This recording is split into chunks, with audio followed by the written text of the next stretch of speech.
eto na nga mga mamis, kung makikita niyo naman ang kulungan ng ating mga BBI, sobrang dumi. Nagpatong-patong na kasi yung kanilang pupo dyan sa sahig or sa flooring nila. Dahil nga hindi tayo makapaglinis mga mamis at hindi pa tapos yung gumagawa. Hindi tayo makapag power spray dahil mababasa yung kanilang mga gamit. Kaya naging ganyang kadumi yung kanilang kulungan.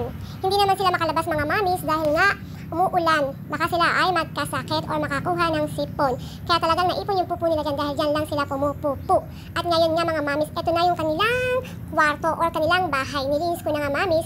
At ito na nga ang itsura ng kanilang kwarto mga mamis. Malinis na siya. Kung may makikita kayong parang mga brown dyan, hindi po iyan dumi. Parang naging stain na po siya dahil matagal siyang hindi nalinis. Kaya ngayon mga mamis ay presko na sila sa kanilang kwarto. Healthy na sila dahil hindi sila makakakuha ng sakit dahil sa dumi. At hindi ko na rin sila hahayaan dumumi dyan na maipon. Lilinisin na natin agad. Kasi nga mga mamis ay pwede na tayo maglinis. Wala nang dahilan para hindi tayo maglinis.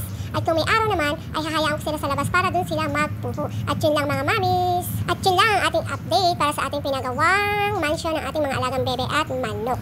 Malinis na rin ang kanilang pagkakainan dahil wala nang putik-putik, kaya happy na ang aking mga ducky.